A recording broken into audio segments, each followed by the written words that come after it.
धर्म प्रेमी बंधु, पर्युषण पर्व का प्रथम दिन और वह भी उत्तम क्षमा का दिन, जिन आगम में केवल 5 चीजें ऐसी हैं जो छोड़ने को कही हैं, और ये 5 चीजें अगर छोड़ दी जाएं तो व्यक्ति नर से नारायण बन जाएगा। वो 5 बातें क्या हैं? 1 मिथ्यात और 4 कसाय, क्रोध, मान, माया और लोभ। बस ओनली ये 5 बातें छोड़ने की हैं। अगर 5 चीजें जीवन से चली गई तो व्यक्ति इस पृथ्वी पर रह नहीं सकता है। कहां चला जाएगा? जहां जाने की इच्छा रख रहा है ना? तो व्यक्ति इस पृथ्वी पर नहीं रह सकता है, मतलब नियम से वह मोक्ष चला जाएगा। लेकिन वो 5 चीजें ही ऐसी हैं कि जिनका छोड़ना कठिन है, और वो ही इस संसार में मानव को घुमाती है, और मानव उन्हीं के लिए हमेशा घूमता रहता है, चक्कर लगाता रहता है। प्रयत्न बार बार करता है, ऐसा नहीं कि नहीं प्रयत्न नहीं करता है, करता है, लेकिन कर्म का योग जब जोर मारता है तो वापिस वहीं आ जाता है। बस उस अंधे की तरह हाल हो जाता है, जैसे एक अंधा एक हवेली में जाना चाहता था, तो हवेली पूरी गोल थी और उसका एक ही दरवाजा था। हाथ रख करके चल रहा था कि दरवाजा आएगा तो अंदर चले जाएंगे, लेकिन जिस समय दरवाजा आया उसी समय उसको सिर में खुजाल आ गई, तो ऐसे खुजाने लगा और कदम आगे बढ़ा दिए, फिर हाथ रख लिया दरवाजे पर, तो फिर घूमना प्रारंभ हो गया। तो ऐसे हाल यहां पर होता है कि हम प्रयत्न तो करते हैं कि हम इससे मुक्त हो जाएं, लेकिन मुक्त नहीं हो पाती और स्थिति वैसी की वैसी बनी रह जाती है। तो जैन धर्म आध्यात्मिक धर्म है। यहां पर हम आत्मा की खोज करने के लिए इस धर्म को अपनाते हैं। आप लोग कौन है? जैन है? हाँ? जैन है? कौन जाति के हो? हाँ? जैन। जैन को जाति नहीं है, जैन तो धर्म है। हाँ? वैश्य जाति है। जाति है वैश्य और धर्म है जैन, है ना? तो काम जैन धर्म के कारण जैन कहलाए लग जाते हैं कि हम जैन हैं, तो वास्तव में हम वैश्य जाति के लोग। तो हम उसका प्रयत्न करते हैं कि हमारे अंदर जैन धर्म आध्यात्मिक धर्म है, आत्मा की खोज करना है। और कहां करना है आत्मा की खोज? कहा कि आत्मा की खोज करने के लिए हम बहुत दूर दूर तक भागते हैं। कहां मिलेगी आत्मा? कहीं खोजना पड़ेगा। एक बार एक शिष्य गुरु की खोज में चारों ओर भटक रहा था। पूछा भाई गुरु कहां मिलेंगे? किसी ने कहा ऐसा करो, सम्मेद शिखर ही चले जाओ, वहां हमेशा कोई ना कोई साधु रहती, अन्यत्र कोई स्थान हो या ना हो, लेकिन जैन धर्म का सबसे प्रमुख तीर्थ कौन सा है? सम्मेद शिखर है, जहां से 20 तीर्थंकर भगवान मोक्ष गए हुए हैं और अनंत अनंत सिद्ध परमेष्ठी हुए हैं। तो वहां निश्चित तौर पर साधु मिल जाएंगे। उसने कहा ठीक है। तो वह सम्मेद शिखर पहुंच गया। जाकर के सम्मेद शिखर पहुंचा, वहां पूछा भाई यहां साधु कहां पर ठहरे हुए हैं? और ने कहा चले जाओ 20पंथी कोठी में परमानेंट रहते हैं। 13पंथी कोठी तुम्हें तो स्थान नहीं मिलता, लेकिन 20पंथी कोठी में हमेशा ही कोई ना कोई साधु बने रहते हैं। तो चला गया, दरवाजा बंद था, उसने खटखटाया, अंदर से आवाज आई कौन है? उसने कहा यही तो पूछने में आया हूं कि मैं कौन हूं। मुझे अपना पता मालूम नहीं है, इसलिए मैं अपना पता लेने के लिए आपके दरवाजे पर आया हूं। ऐसी मुझे भी अपना पता मालूम नहीं है, इसलिए का प्रभु के दरबार में आया हूं कि भगवान मुझे अपना पता बता दो कि मैं कौन हूं। यही पता लेने के लिए आया हूं। कभी मनुष्य हो जाता हूं, कभी तिरंच हो जाता हूं, कभी देव हो जाता हूं, तो कभी नारकी हो जाता। आखिर में हूं कौन, यही पता लेने के लिए हम यहां तक आते हैं, प्रभु के दरबार पर आते हैं। तो ये आध्यात्मिक धर्म जिसकी हम खोज कर रहे हैं, इसकी खोज वास्तव में बाहर नहीं होती है। इसकी खोज हमेशा अंतरंग में होती है, लेकिन हम हमेशा खोजते बाहर हैं। एक बार कुछ मछुआरे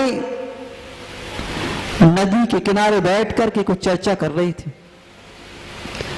वो कह रहे थे कि जल ही जीवन होता है, अगर जल ना हो तो जीवन नहीं चल सकता है, और इसके बगैर तो अपना जीना बेकार ही है। एक मछली ने सुन ली बात, बोले जल ही जीवन ही, मैं तो जानती नहीं जल क्या चीज है और कहां मिलेगा, कैसा है ये।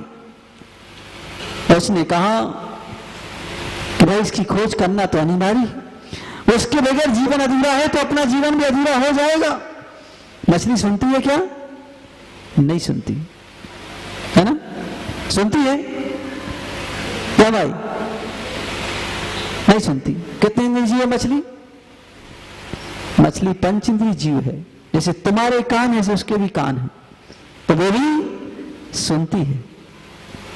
तो जब उसने सुना कि जल ही जीवन है, इसके बगैर अगर ये नहीं मिला तो जीवन अधूरा है, उसने कहा कहां खोजूं? बहुत बेचैन हुई है, चारों ओर भागी, कहां खोजूं? उसने अपनी एल्डर सिस्टर से पूछा, बड़ी बहन से पूछा, जल कहां मिलेगा, इसके बगैर जीवन अधूरा है। उसने कहा मुझे नहीं पता, मैं भी नहीं जानती हूं जल कहां है, कैसे मिलेगा मुझे भी पता नहीं। बड़ी समस्या भाई। और दूसरी बहनों से पूछा, आप बता दो कोई, किसी ने हाँ नहीं कहा। बोले मुझे भी नहीं मालूम। तो किसी एक ने, समझदार ने सलाह दी, बोले ऐसा करो, ये नदी की धार बहे ना, इस धार से बहते बहते चले जाओ, है ना। बोले कहां? बोले जाकर के सागर में मिल जाओगे। उस सागर में बड़ी बड़ी मछलियां हैं, बहुत बड़ी बड़ी हैं, उनको पता होगा कि जल क्या चीज है। उसको भी सलाह जम गई। बोले हाँ ये बात बढ़िया लगी, बढ़िया है, कम से कम सागर में जाने का अवसर तो मिला, ये भी अच्छी बात है। और उसको भी अच्छा लगा, उसने भी बहना शुरू कर दिया धार के प्रवाह में। और चलते चलते एक दिन सागर में पहुंच गए। जब सागर में पहुंची तो वहां भी उसने बहुत सारी मछलियों से पूछना शुरू किया कि ये जल के बारे में तो कुछ बताओ, इसका पता तो बताओ कहां मिलेगा। उसने कहा बहुत सारी मछलियों का मुझे कुछ भी पता नहीं, लेकिन एक समझदार मिल गई। उसने कहा कि जल के बारे में तुम्हें कुछ बताऊं तो ऐसे समझ में नहीं आएगा। कैसे आएगा? तुमको उसकी अनुभूति करा दूं तो समझ में आएगा। और जैन धर्म अनुभूति का धर्म है। वचनों का धर्म नहीं है। अगर वचनों का धर्म होता तो कभी साधु संत वन में ना जाते। साधु संत वन में क्यों जाते हैं? जब वन में जाएंगे तभी बन पाएंगे। क्या बन पाएंगे? अरहंत और सिद्ध बन पाएंगे। अगर वन में नहीं जाएंगे तो नहीं बन पाएंगे। तो इसलिए आज वर्तमान के साधु बन नहीं पाते हैं। क्या नहीं बन पाते? अरहंत और सिद्ध नहीं बन पाते हैं, क्योंकि वन में नहीं जाते हैं। तो अगर वन में जाएंगे तो वहां जाकर के किसी से बोलना नहीं होगा, एकांत में बैठ करके आत्म ध्यान करना होगा। तो इसलिए उन्होंने कहा कि तुम्हें जब तक अनुभूति नहीं कराएंगे तब तक तुम्हें विश्वास ही नहीं होगा कि आखिर क्या है। अनुभूति जरूरी है, और जैन धर्म यही कहता है कि निज आत्मा की अनुभूति करो। तो उसने भी सोचा कैसी हो अनुभूति, तो कहा वचनों में बताने से तुम्हारे लिए कुछ भी नहीं होगा। और उसने भी कहा कि एक बार मुझे भी अनुभूति हुई थी। कैसे हुई? बोले एक मछुआरे ने मुझे जाल में फंसा लिया और ऊपर खींच लिया, तब मुझे एहसास हुआ कि जल क्या है। तो ऐसे ही बोले तुम भी ऐसा करो, जाल में तो मत फंसो, क्योंकि जाल में फंसने से तो जीवन ही समाप्त हो जाएगा। तो अगर अनुभूति करना है तो किनारे पर चले जाओ, और किनारे पर जाकर एक छलांग लगाना, जमीन पर थोड़ी देर के लिए रह लोगे तो तुम्हें जल की अनुभूति हो जाएगी कि जल क्या है और कैसे कि उसके जीवन चलता है। उसने भी वैसे किया, एक छलांग लगा ली, बाहर रेत पर गिर गई, तो मालूम चल गया कि आखिर जल क्या है। एक बार अनुभूति हो गई। तो ऐसे ही जैसे उसको अनुभूति नहीं थी, उसकी बात को सुनकर के हम सोचते होंगे कि मछली जिस पानी में रह रही है उसका ही उसे पता मालूम नहीं। बड़े आश्चर्य की बात है ना? जहां हमारा जीवन चल रहा है उसको अपने ही स्थान की बात मालूम नहीं है, तो उसकी ही बात नहीं है। वो जैसे उस मछली को जल का ज्ञान नहीं है, वैसे हम भी प्रत्येक जीव को आत्मा का ज्ञान नहीं। आत्मा की अनुभूति कभी की ही नहीं हुई। क्यों नहीं की हुई है? क्यों? क्योंकि आत्मा कहीं कहां वास करती है? आत्मा हमारे देह रूपी इस देवालय में ही वास करती है, लेकिन कभी हम उसकी अनुभूति नहीं कर पाए। क्यों नहीं कर पाए? कारण क्या है? आचार्य कुंद महाराज कहते कि सुध परिचिदाणु भूदा सबब्धि भोग बंद कहा। और कहा हुआ है कि इस जीव ने सुनी हुई है, परिचय में है और अनुभव में है। क्या है? काम भोग और बंध की कथाओं को इस जीव ने अनादि काल से सुना है, परिचय में है और अनुभव में है, लेकिन उनकी ओर ही उसको आकर्षण ज्यादा हो जाता है। एकमात्र एकत्व विभक्ति शुद्ध आत्मा की कथा न सुनी हुई है, न परिचय में है और न अनुभव में है। तो इसलिए उस कथा को हम सुनते भी हैं तो हमें समझ में नहीं आती है बात। कोई कहने वाले भी आ जाए तो भी बात समझ में नहीं आती है। तो इसलिए जैसे उस मछली को बात समझ में नहीं आ रही थी, वैसी ही बात अपने लिए भी समझ में नहीं आ पाती है कि आखिर हम जाने तो कैसे जाने। तो इसलिए उसको जानने का एक ही प्रयत्न करना चाहिए, और वह है अनुभूति के माध्यम से। वचनों के माध्यम से उसे नहीं कहा जा सकता है।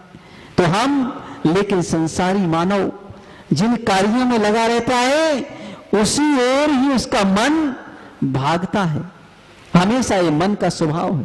मन की और पानी की गति एक जैसी होती है। क्या होती है? जैसे पानी ढलान की ओर नीचे की ओर बहता है कि ऊपर की ओर जाता, ढलान नीचे की ओर बहता है, ऐसी मन भी हमेशा नीचे की ओर बहता है, उसी ओर लुढ़कता रहता है। लेकिन दोनों को अगर ऊंचा करना हो तो क्या करना होगा? दोनों का उपाय है। हाँ? तो अगर पानी को ऊंचे ले जाना हो तो यंत्र से जोड़ दें, और मन को ऊंचे ले जाना हो तो मंत्र से जोड़ दें, तो दोनों की गति ऊंची हो जाती है। तो ऐसे ही हम भी कहा कि अगर पानी की तरह अपने मन की गति को ना रखें, क्योंकि नीचे की ओर लुढ़कने वाली स्थिति को ना बनाए रखें, उसको ऊंचाइयों की ओर ले जाएं, ऊंचे की ओर जाने का प्रयत्न करें, तो का आत्मा हमारे अंदर विद्यमान है, प्रत्येक प्राणी के अंदर विद्यमान है। आचार्य कुंद महाराज कहते हैं कि उन्होंने समय सार ग्रंथ की टीका लिखते हुए कहा हुआ है कि एक इंद्रियादिशु भगवान आत्मा, प्रारंभ किया हो कि आबाल गोपाल एक इंद्रियादिशु भगवान आत्मा। उन्होंने एक इंद्रियादि जीव कौन कौन होते हैं? पृथ्वी, जल, अग्नि, वायु और वनस्पति एक इंद्रिय जीव होती। तो इन एक इंद्रिय को आदि को लेकर के और आबाल गोपाल ज्ञानी और अज्ञानी जैसे भी हो, वो सब उन्होंने कहा कि भगवान आत्मा के नाम से संबोधन किया कि सबके अंदर वही आत्मा विद्यमान है जो भगवान के अंदर विद्यमान है। तभी तो भगवान आत्मा से संबोधन किया।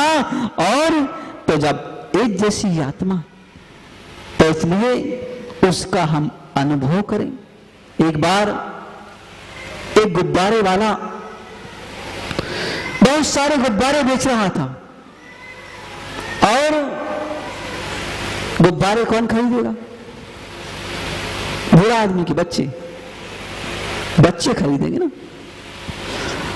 तो जैसे स्कूल के सामने गया, बच्चों का बहुत सारा समूह था, उसने 4-5 गुब्बारे लिए, उसको हिला करके और छोड़ दिया, तो वो आकाश में उड़ने लगे।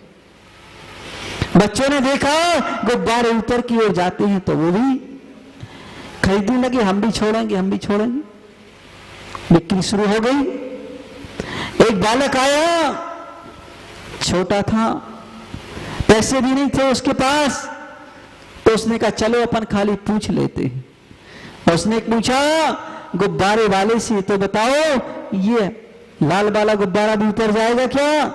उसने कहा हाँ ये भी जाएगा।